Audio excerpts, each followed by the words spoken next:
parece que sea melena? ¿Por qué? Consumo de suplemento de hierro, buena Renato, pero tampoco. No registra en la historia consumo de hierro. ¿Por qué no me parece que fuera melena? ¿Qué le falta para ser melena?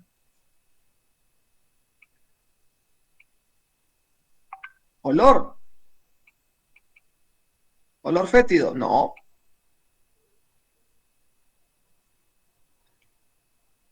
¿Cómo es la melena?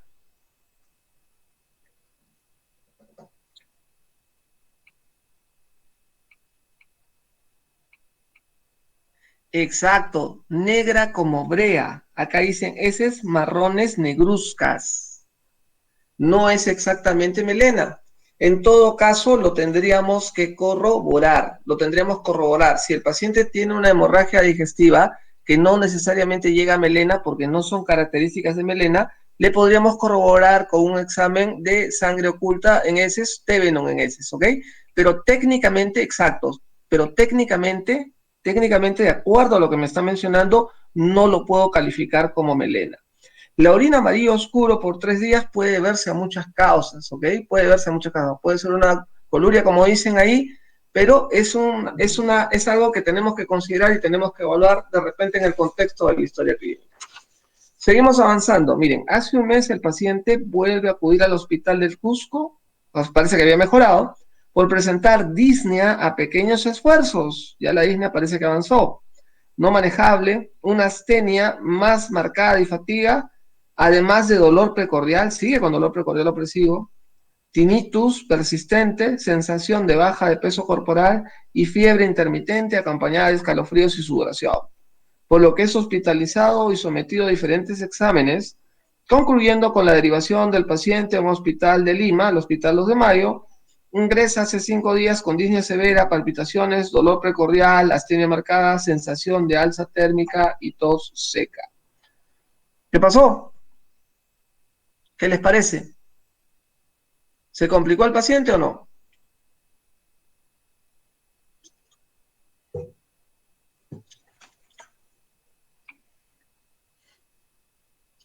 Problema cardiovascular, es posible.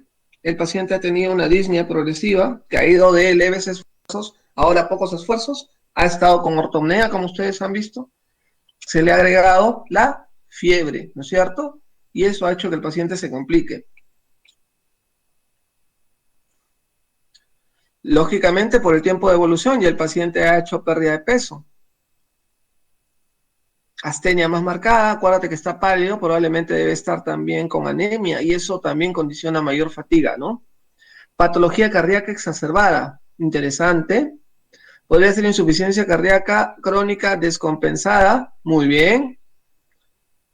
El dolor en epigastro desapareció. Aparentemente sí. Se inclinaría más a una insuficiencia cardíaca, muy bien.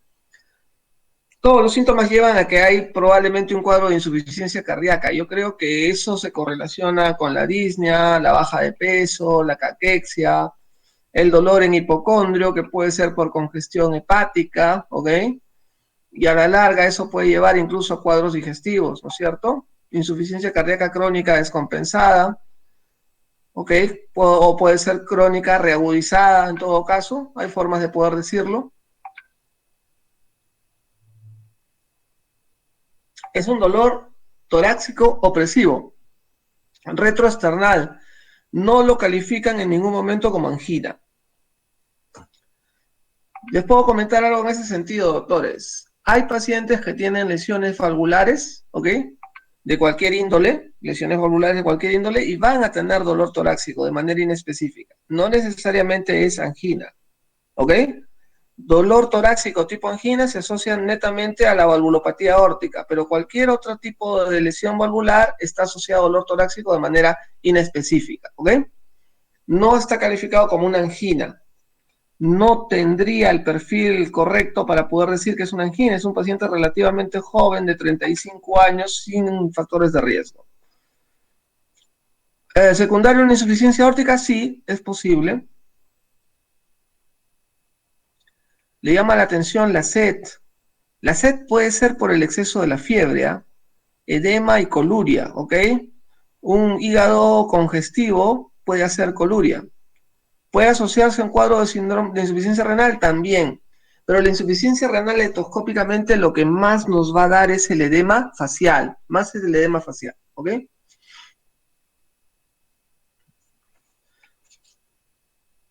Por la alfa térmica, perfecto, doctor, podemos pensar una infección asociada, ¿no es cierto? Me hablan de un cuadro cardíaco que se ha descompensado, un cuadro cardíaco que se ha reagudizado, de repente ha ocurrido algo por ahí que llevó a que el paciente haga fiebre y esa fiebre ha sido lo que terminó de reagudizar el cuadro de insuficiencia cardíaca. A ver, la doctora Salgado me dice de insuficiencia cardíaca descompensada con probable congestión pulmonar, crecimiento de cámaras y el proceso infeccioso persistió. ¿Ya? Interesante, habría que definir los tiempos. Al principio piensan que es una infección, exacto, por eso le han dado antibiótico y AINES, ¿ok? Pero a veces hacer eso sin tener un foco específico nos puede complicar un poquito el manejo posterior. Eso lo vamos a ver más adelante. Muy bien, funciones biológicas. El paciente está hiporéxico, ¿no? Si tiene un probable proceso infeccioso que origina la fiebre, está hiporéxico. Deposiciones una vez al día. Sueño está aumentado, somnoliento. Los pacientes con anemia pueden estar así. Cambios ponderales de peso, definitivamente ha bajado bastante de peso. Miren, 12 a 13 kilos en este tiempo de estos 8 meses, ¿ok? Está realmente delgado, ¿no es cierto? ¿Algún comentario ahí?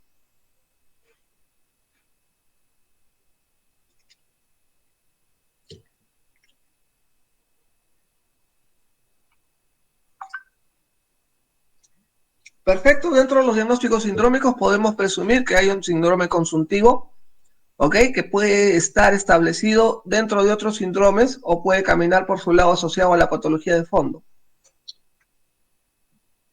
Neoplasia pulmonar. Normalmente las neoplasias pulmonares no dan tanta fiebre, pero podría considerarse, podría considerarse. De hecho, que es un síndrome consuntivo.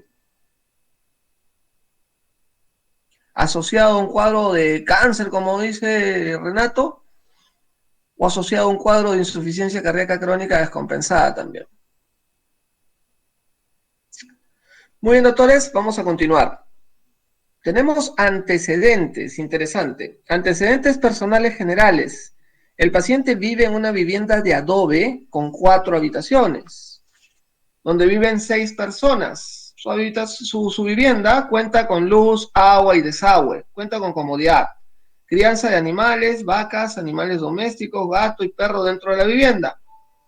Alimentación predominantemente carbohidratos, como es la comida propia de la sierra, ¿no? Hábitos nocivos, toma un poco de café. Digamos que no nos llama, creo, mucho la atención los antecedentes personales generales. Antecedentes personales patológicos, infecciones de las vías respiratorias altas, 2 a 3 veces por año. ¿Ok? Infecciones de las vías respiratorias altas, 2 a 3 veces por año. Antecedentes familiares. Padres aparentemente sanos, hermanos aparentemente sanos, uno falleció en un accidente, conviviente aparentemente sana, hijos aparentemente sanos. ¿Qué le llama la atención de los antecedentes? ¿Hay algo que nos pueda contribuir en algo? ¿En alguna sospecha? ¿En alguna posibilidad? ¿Qué les parece?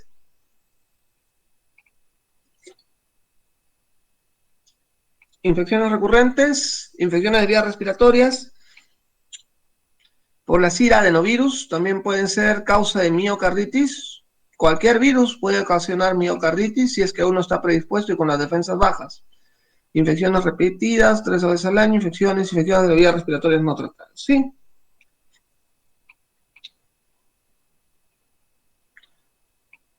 ok. ¿Descartaríamos que sea algo de origen congénito? Yo creo que todavía no, doctora. Puede ser que tenga un problema de origen congénito que se haya desarrollado en los últimos meses y que haya algún factor intercurrente que lo ha terminado de descompensar. Todavía no descartaría eso, doctor. Puede ser que tenga también una lesión cardíaca de tipo adquirida. Y eso después con el tiempo se ha descompensado con un proceso infeccioso y que lo ha llevado a este cuadro que finalmente lo llevó a la UCI.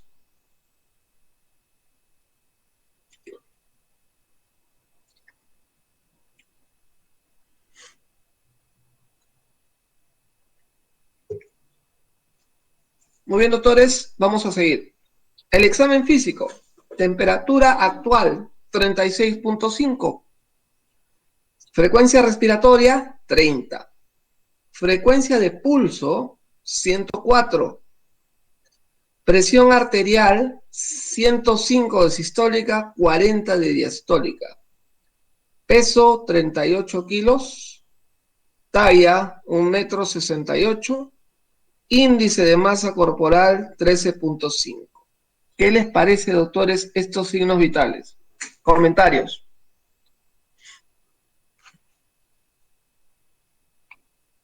Taquimia, desnutrición severa, definitivamente.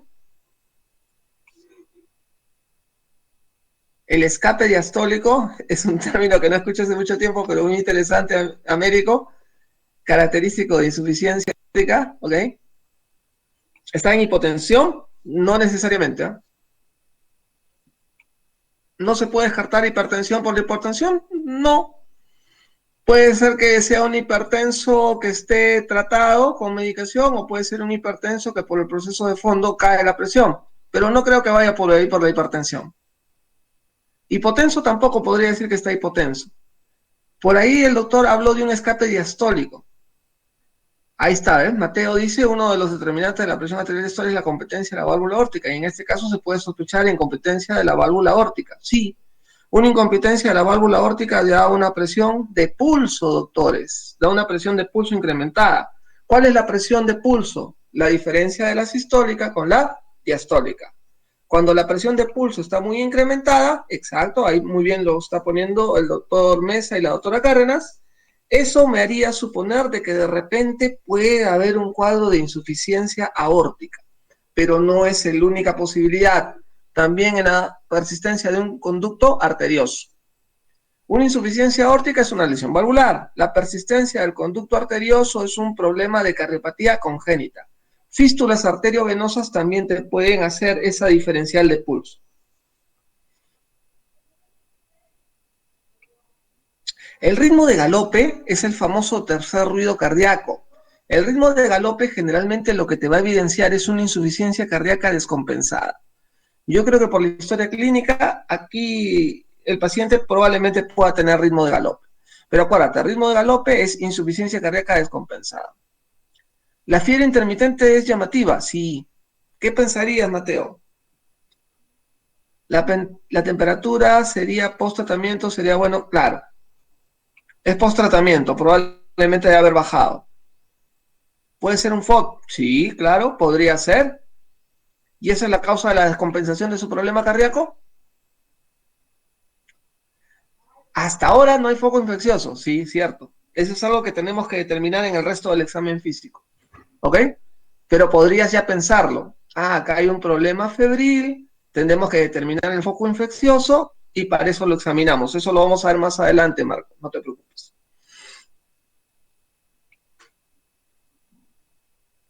Sí, es muy probable que esté en un CIRS, es muy probable.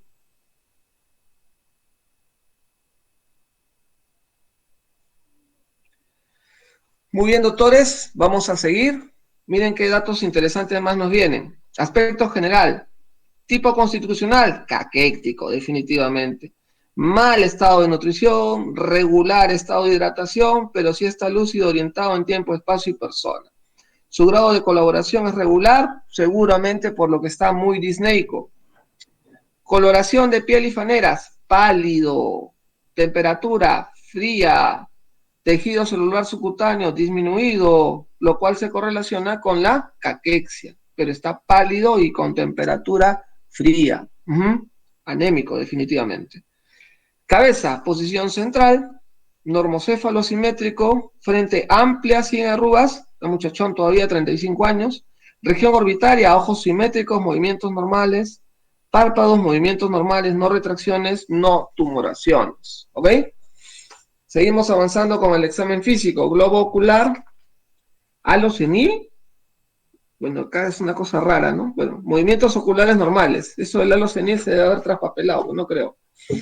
Región nasal, fosas nasales secas, arquitectura conservada, conducto auditivo externo permeable, labio simétrico, sequedad, mucosa oral pálida, lo cual confirma un poquito la anemia. Piezas dentarias en buen estado. Inspección y palpación en el cuello.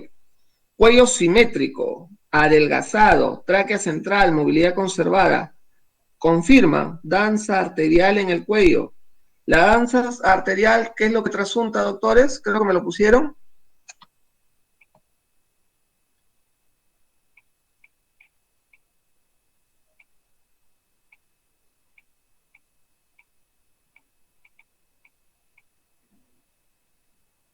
Contundentes. Insuficiencia aórtica, insuficiencia aórtica, insuficiencia aórtica. Perfecto.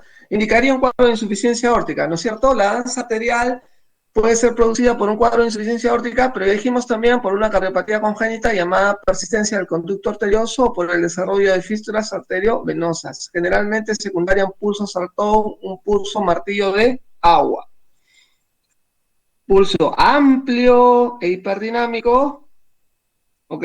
Ahí confirma más lo que les estoy diciendo, pulso saltón, martillo de agua, no se palpa tiroides patológica, tampoco ganglios, no se auscultan soplos arteriales a nivel del cuello, ¿ok? Tórax y pulmones, tórax excavado, respiración disneica, taquipnea, hiperepnia, predominio inspiratorio, ritmo regular, expansión torácica aumentada, tiraje intercostal en ambos lados. Parece que le falta algo a este examen de tórax. ¿Qué le faltaría, doctores?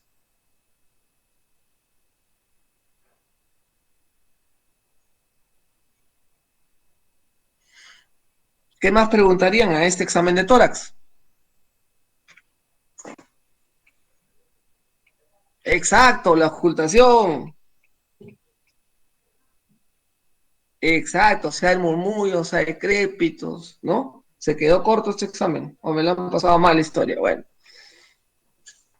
vamos a suponer que hemos auscultado y presenta estertores crepitantes, tipo burbuja, húmedos, ¿ok? Vamos a suponer que el paciente presenta estertores crepitantes tipo burbuja, tipo húmedos, ¿ya? En la base inferior o en la mitad de ambos hemitórax, ¿ya? Bilateral, bilateral. Vamos a imaginarnos o a locubrar que eso ocurre. Lo cual estaría indicando o estaría confirmando qué cosa, un cuadro de insuficiencia cardíaca. Insuficiencia cardíaca. El edema agudo de pulmón sería un cuadro ya mucho más severo. Un edema agudo de pulmón es secundario a un cuadro probablemente de insuficiencia cardíaca, no necesariamente lo único, ok, cuando el paciente tiene una saturación de menos de 90, ¿ya? Insuficiencia cardíaca, ok, una insuficiencia cardíaca descompensada, perfecto, podría ser. Muy bien, vamos al detalle del aparato cardiovascular, que es lo que les gusta a ustedes. Pulso en la región inguinal presenta a la auscultación, doble soplo femoral, sistólico y diastólico. Latido carotidio visible y aumentado, algo que ya hemos visto en el cuello. A la inspección, impulso ventricular izquierdo de mayor amplitud por fuera de la línea medio clavicular y sexto espacio intercostal izquierdo. A la palpación, frémito diastólico en el ápex. A la auscultación, soplo protodiastólico decreciendo, soplo diastólico, digamos así, en el borde esternal izquierdo y en el ápex. Primer y segundo ruido aumentado, segundo ruido desdoblado, presencia de tercer ruido cardíaco.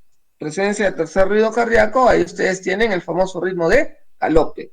Y ya dijimos que el ritmo de galope, insuficiencia cardíaca descompensada. Muy bien, doctora, perfecto.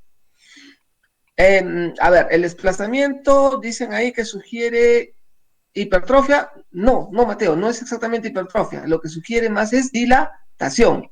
El impulso ventricular desplazado lo que sugiere es dilatación. Exacto, de hora, dilatación. O sea que el corazón se ha dilatado, no se ha engrosado. ¿Ok? A ver, soplo diastólico 2/6 en foco mitral y soplo sistólico 2/6, no, perdón, soplo diastólico 4/6 foco mitral y soplo sistólico mitral 2/6. Parece que hay alguna lesión en la válvula mitral. Soplo sistólico, 2/6 en el foco pulmonar con desdoblamiento fijo del segundo ruido cardíaco. Y soplo diastólico, 2/6 en el foco aórtico. Muy bien, doctores, tenemos esto en el corazón. A ver, me dicen Nicole, Américo, Joyce, Patricia, que hay una doble lesión mitral. Perfecto, por lo señalado en la válvula mitral, el paciente probablemente tiene una doble lesión. Alexandra me dice estenosis aórtica. La estenosis aórtica está más relacionada con un soplo sistólico en el foco aórtico. Y el paciente lo que tiene es un soplo diastólico en el foco aórtico. ¿Qué les parece el soplo diastólico en el foco aórtico?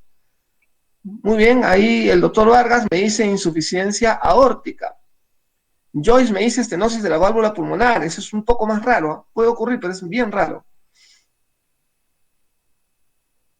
Ya, Pamela me dice insuficiencia aórtica. Lucía me dice insuficiencia aórtica. ¿Ok? Frémico característico de la estenosis mitral también me señala Nicole. El frémito puede haber C y B. ¿Cómo lo diferenciamos? Ya, muy bien. El C y B te produce un soplo sistólico en la base del corazón. Soplo sistólico o lo sistólico regurgitativo en la base del corazón. Acá señala que el paciente tiene un soplo doble o en vaivén en el foco mitral y tiene un soplo diastólico en el foco aórtico. El soplo sistólico en el foco pulmonar no necesariamente es patológico, puede deberse a un cuadro de anemia, puede deberse a un cuadro de fiebre.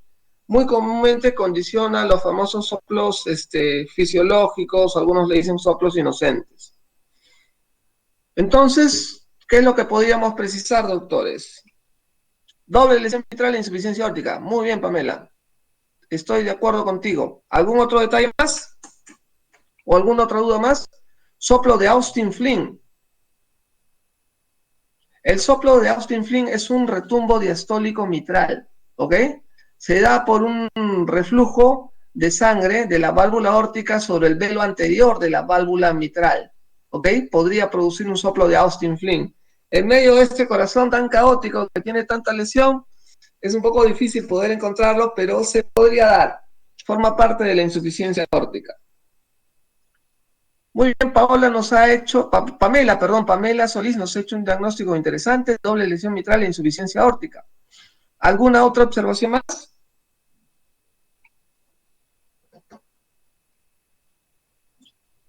Estenosis pulmonar, podría ser, pero como les menciono, ese soplo sistólico en el foco pulmonar puede deberse tanto por la anemia como por el problema infeccioso.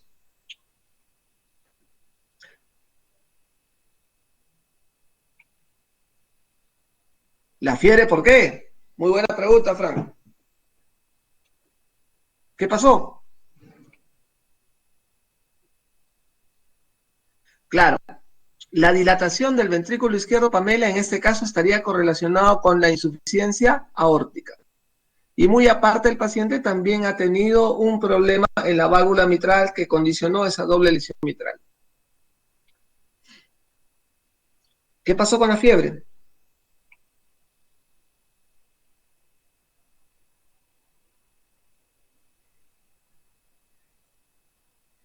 No necesariamente el pectus excavatum ocasiona eso.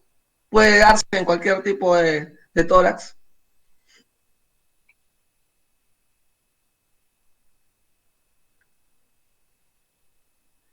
Claro, la fiebre reumática, Ani, es una lesión, como te digo, que se da en la etapa preescolar, entre los 5 y 15 años. Se da por infecciones respiratorias a nivel de la garganta, básicamente, estreptococo beta hemolítico de grupo A. Pasa y no te deja mayor problema. Generalmente lo que te va a dejar es una secuela valvular que se evidencia mejor entre los 30 y 40 años. Endocarditis infecciosa, interesante. Endocarditis infecciosa, ¿sobre qué base?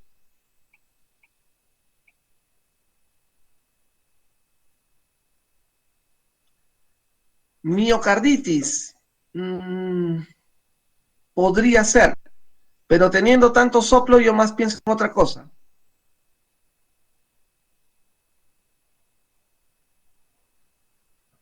Faringitis que puede llevar endocarditis. Ya, perfecto. ¿La endocarditis en qué válvula se sentó? Perfecto. Mitral aórtica. En la mitral. Mitral, mitral, mitral.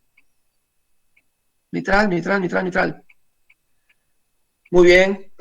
¿Por qué el paciente tenía valvulopatía mitral?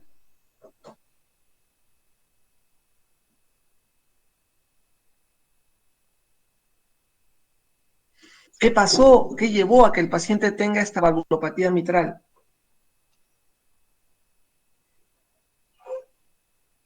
¿Cuál sería la naturaleza o la causa de la valvulopatía mitral, doctores?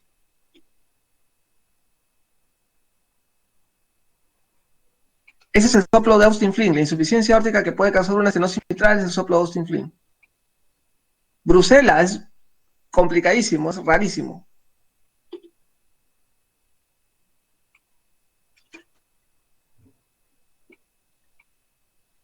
Endocarditis, ya, podemos sospechar que ha tenido una endocarditis, pero la endocarditis se asienta sobre la base de un corazón probablemente enfermo.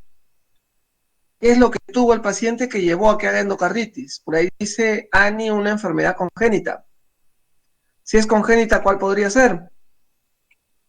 Acá muy bien, Milagros me dice, el daño de la mitral puede ser resultado de una fiebre reumática. Perfecto, Milagros. Yo que estoy más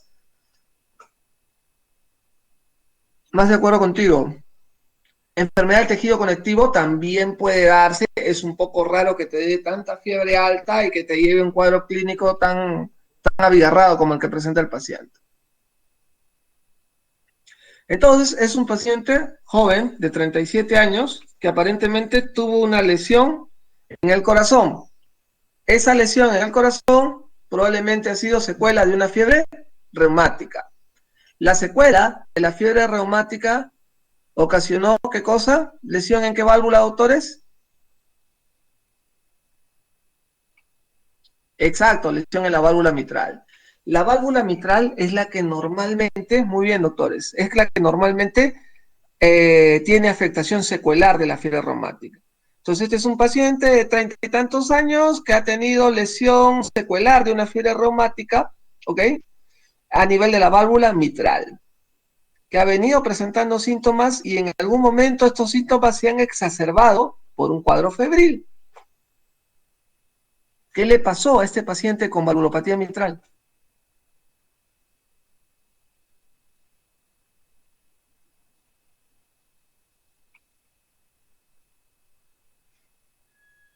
No tanto como reinfección, se infectó. Claro, ha hecho una infección, por eso es que hizo la fiebre. Esta infección que ha hecho llegó al corazón. Y en el corazón, al encontrar una lesión valvular mitral secuelar de fiebre reumática, hizo una endo. No, no me hable de Chagas. Hizo una endo. Exactamente, hizo una endocarditis. Muy bien. Y esa endocarditis se acentuó probablemente más en la válvula mitral, pero produjo un mayor daño sobre qué válvula, que llevó a que el paciente tenga danza arterial. Así es. Muy bien, doctores. Llevó posteriormente a producir daño a la válvula aórtica, la destrozó. Por eso es que la válvula aórtica se volvió insuficiente y la insuficiencia está correlacionada con este pulso saltón, esta danza arterial en el cuello, esta presión diferencial tan grande entre la sistólica y la diastólica. ¿Ok? Vamos a corroborar cómo están los exámenes de laboratorio. Hemograma, hemoglobina 7.9, está bajito, ¿no? Hematíes 2.780.000, hematocrito 24, volumen corpuscular medio 84, HCM 28, CHCM 33. Bastones 0%. monocitos 4%, plaquetas 294.000, anisocitosis, microcitosis positiva. CPK 14, lo cual definitivamente me dice que no es un cuadro anginoso, coronario, ni nada de eso. Urea 49, creatinina 0.9. ¿Qué les parece, doctores? Jimena me dice, puede ser una infección por Streptococcus bovis al ser agricultor. Yo te diría que al ser agricultor puede ser un problema infeccioso de cualquier índole. De hecho, que el ser agricultor condiciona que se haga heridas. Esas heridas es una puerta de entrada para cualquier germen infeccioso. Si el paciente ya tenía una lesión de base secuelar en la válvula mitral, secuela de una fibra reumática, ahí se asentó la infección y posteriormente desarrolló y creció hacia la válvula aórtica, originando una insuficiencia aórtica. Estafilococcus aureus es más común, efectivamente. El de la piel. Brucelosis. No te digo que no, pero es bien raro por brucelosis. Finalmente, cuando un paciente tiene sospecha de endocarditis, lo que le tienes que hacer es hemocultivos varios, seriados, para poder determinar cuál es el microbio exacto y dar un tratamiento más específico. Endocarditis fúngica es raro, doctor. Eso generalmente se ve en pacientes que están inmunosuprimidos o pacientes que han sido operados de una cirugía cardíaca. Brucelosis, como te digo, es un poco raro. Muy raro. Yo he visto solamente en el mundo, creo, reportado hay como 25 casos de brucelosis. Bartonelosis, también es una cosa muy rara.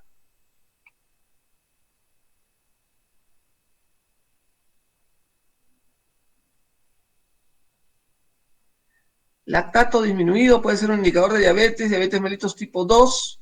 No necesariamente, pues esos valores pueden estar alterados definitivamente por el problema infeccioso.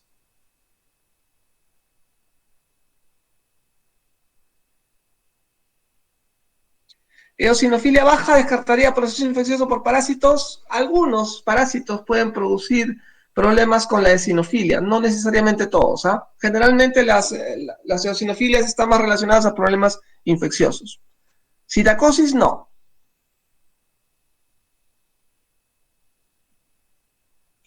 Claro, el paciente, David, ha tenido un problema infeccioso que ha sido tratado de manera empírica. No ha habido una base real para poder hacer un tratamiento. Y eso probablemente haya complicado el cuadro. Lo ideal hubiera sido que tenga un diagnóstico certero, ¿ok?, de endocarditis, le hayamos hecho hemocultivos y le hayamos dado el tratamiento por un tiempo realmente prudente. No sabía decirte si le han hecho hemocultivo, la historia no lo menciona, pero tienen que hacerle. Cuando ustedes sospechan que un paciente tiene endocarditis, lo que tienen que hacerle son hemocultivos, por lo menos 4 dentro de la primera hora. ¿Ok?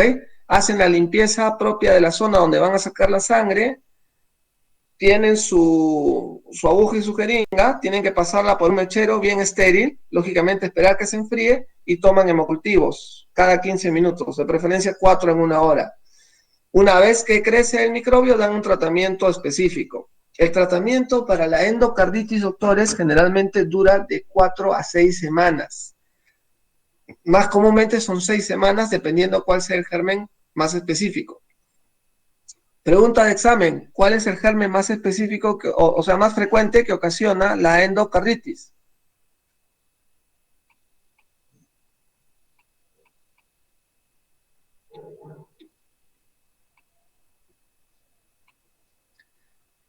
No, tampoco. Pregunta de examen de recientado, ¿ah?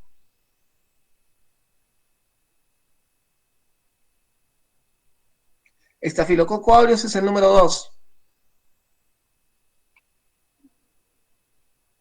No,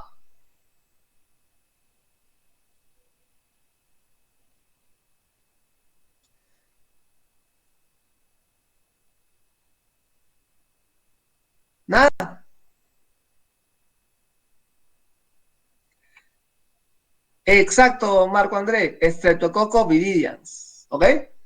Cuando ustedes le pregunten cuál es el microbio que más generalmente ocasiona una endocarditis, es el Streptococcus viridans. En segundo lugar es el Staphylococcus aureus. En segundo lugar es el Staphylococcus aureus. Muy bien, doctores. Entonces, para terminar esa historia clínica muy interesante, podemos decir que el paciente es un paciente relativamente joven, 35, 37 años, agricultor, ¿ok? Que ha sido portador probablemente de un cuadro de fiebre reumática, como muchos de los pacientes que hay en nuestro país. Bueno, no es tan frecuente como pensamos, pero es mucho más frecuente que en otros países del primer mundo. Este paciente ha tenido una lesión valvular secuelar, doble lesión mitral, secuelar de fiebre reumática, y en algún momento, probablemente propio de su actividad de agricultor, se ha hecho una herida. Ahorita vemos lo de la fiebre reumática. En algún momento, propio de su actividad de agricultor, se ha hecho una herida.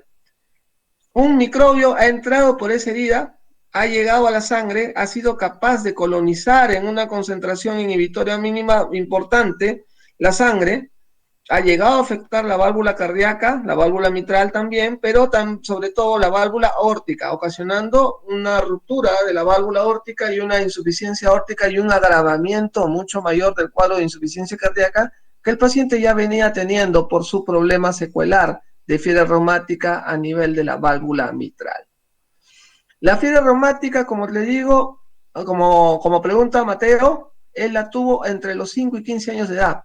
A veces ni siquiera saben que han tenido fiebre reumática. Pasan como una pequeña infección de garganta, ¿ok? Pasa, ahorita Jean-Pierre, pasa con una infección simple de garganta y posteriormente ni siquiera se enteraron que tuvieron fiebre reumática. El dolor abdominal ha sido por el cuadro de insuficiencia cardíaca, la congestión pulmonar.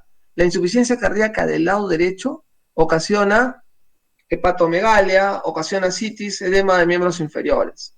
La hepatomegalia es la que ocasiona el dolor abdominal y eventualmente cuando es muy grande, cuando tiene mucho tiempo, de evolución, puede ocasionar incluso coluria. No salen los antecedentes, por eso te digo, el paciente probablemente ha tenido fiebre reumática y ni se ha dado cuenta, ni se ha dado cuenta.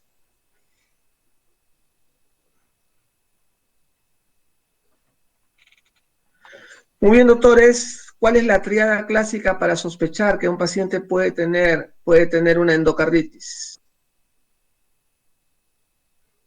Pregunta de examen. Triada clásica para sospechar que un paciente ha tenido o tiene endocarditis. Fiebre, esa es una. Astenia, dolor, no. Fiebre es una.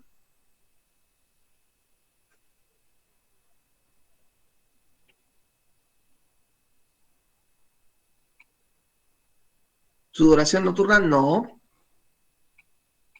Disnea, soplo, muy bien, soplo. Fiebre, soplo, y falta un componente más que te puede hacer sospechar que el paciente puede tener endocarditis. No necesariamente esplenomegalia. La triada clásica para complementar, exacto, muy bien Joyce, anemia.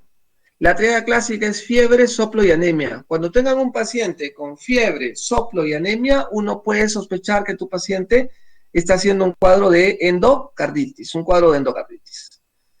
Muy bien, para hacer la confirmación diagnóstica del cuadro de endocarditis, entonces lo que tenemos que hacerle son hemocultivos, tratando de determinar cuál es el microbio causante de la endocarditis. La anemia se produce, doctora, por el cuadro infeccioso. Es muy común encontrar anemia en estos pacientes con cuadro de endocarditis, ¿ok? Una vez que se ha hecho el diagnóstico, se le da el tratamiento generalmente de 4 a 6 semanas con 2 antibióticos de acción bactericida. Si el paciente hace un cuadro de insuficiencia cardíaca secundaria al cuadro de endocarditis, muy probablemente ese paciente tenga que ir a una cirugía cardíaca para hacer la reparación de las válvulas o para ponerle una válvula protésica. Lógicamente, si el paciente hace un cuadro de insuficiencia cardíaca concomitante al cuadro de endocarditis, también hay que manejarlo con diuréticos, con vasodilatadores, dependiendo de cuál sea la lesión que el paciente vaya a tener. La otra forma de confirmar el diagnóstico de la endocarditis es haciéndole un ecocardiograma. En el ecocardiograma lo que vamos a encontrar son lesiones típicas y características de endocarditis, que son las famosas vegetaciones. Muy probablemente a este paciente se le ha hecho un ecocardiograma y vamos a encontrar sobre la superficie de la válvula mitral o sobre la superficie de la válvula aórtica las vegetaciones. Lógicamente vamos a confirmar la doble lesión mitral y la insuficiencia de la válvula aórtica. ¿Y cómo la atendemos en el PNA o solo lo derivamos? ¿Qué cosa es el PNA, Jean-Pierre? No te entiendo. Ah, perfecto. Un paciente de estas características, doctores, tiene que atenderse en un hospital, en un establecimiento nivel 3. Primer nivel de atención, definitivamente no. Estos pacientes pueden complicarse, pueden hacer cuadros de embolia pulmonar, pueden hacer cuadros de insuficiencia renal, pueden ser cuadros de problemas cerebrales, aneurismas micóticos rotos. Entonces, estos pacientes pueden complicarse severamente, por lo tanto necesitan un nivel de atención en un hospital nivel 3. No se debe quedar en un primer nivel de atención. Hay que derivarlo.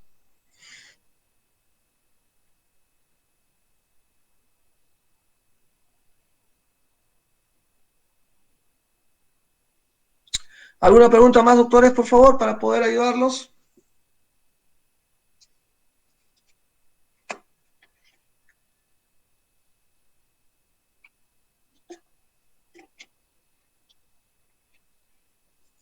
Claro. Este paciente entonces tenía una doble lesión mitral que era secuela de una fiebre reumática. Esta doble lesión mitral generalmente tiene manifestación de síntomas en la tercera o cuarta década de la vida. Parece que él ya tenía síntomas leves al inicio del problema. Posteriormente ha hecho un cuadro infeccioso, parece que ha hecho una faringitis. Por ahí probablemente entró el microbio o de repente por una lesión de la piel que se ha hecho por su cuadro de agricultor. Este microbio ingresó al organismo teniendo como base la doble lesión mitral, que es secuela de la fiebre reumática, hizo una endocarditis. Y al hacer una endocarditis produjo una lesión mayor, sobre todo de la válvula aórtica, y llevó a que tenga un cuadro de insuficiencia aórtica, lo cual condicionó que haga una insuficiencia cardíaca mucho más severa que la que ya tenía. Y eso fue lo que lo llevó rápidamente al hospital. No hay ningún tipo de fiebre característica, te diré, en la endocarditis infecciosa. Acá en el hospital nosotros hemos visto varios tipos de cuadro y la fiebre te puedo decir que es prácticamente a nivel de todo el día, en cualquier momento del día. ¿El edema de inicio es debido a la insuficiencia cardíaca? Sí, probablemente por el problema de la lesión valvular mitral secuela de la fiebre reumática, el cual se ha ido exacerbando mucho más con la endocarditis. Sí, los niveles elevados de urea pueden ser debidos al compromiso hepático, pero también propio de la endocarditis. La endocarditis puede originar elevación de la urea y de la creatinina, ya sea por el disparo de émbolos sépticos hacia el riñón o por el uso de medicación. Si uno utiliza fármacos como la gentamicina o la vancomicina, son nefrotóxicos y te pueden elevar la urea y la creatinina. Uno tiene que tener cuidado en eso. Sí, hay un cuadro de insuficiencia cardíaca derecha. La insuficiencia cardíaca derecha se manifiesta en edema de miembros inferiores, hepatomegalia, ascitis. Estos pacientes generalmente tienen un cuadro mixto, tanto de insuficiencia cardíaca derecha como izquierda. Es lo más común.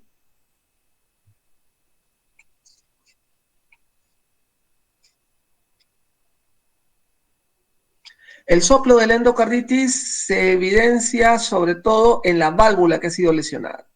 Si la válvula que ha sido lesionada es la válvula aórtica, el soplo más frecuente es en la válvula aórtica. Si la válvula más frecuentemente lesionada es la válvula mitral, el soplo más evidente es en el foco mitral. Todo depende cuál sea la válvula que está dañando la endocarditis.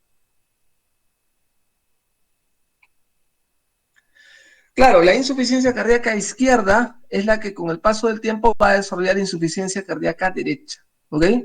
La principal causa de insuficiencia cardíaca derecha es la insuficiencia cardíaca izquierda. La insuficiencia cardíaca derecha entonces manifiesta hepatomegalia, ascitis y edema de miembros inferiores.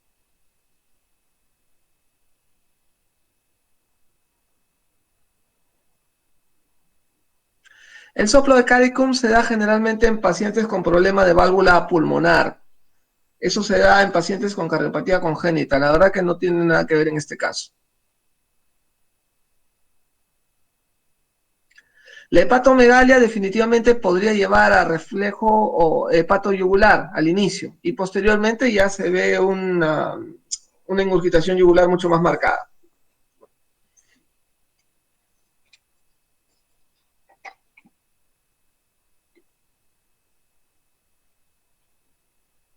Sí, sí, Danitza, ya presentaba síntomas de insuficiencia cardíaca. Mira, desde los 8 meses ya él tenía síntomas de insuficiencia cardíaca.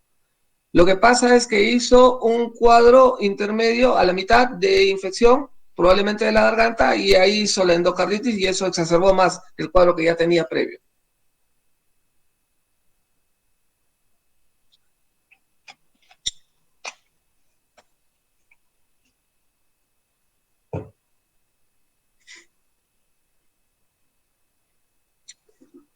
Muy bien, doctores, les agradezco mucho la gentileza de haber estado compartiendo el día de hoy esta historia clínica. Ha sido una historia clínica bastante interesante, bastante enriquecedora. Es una lástima que estos pacientes ahorita no estén en el hospital.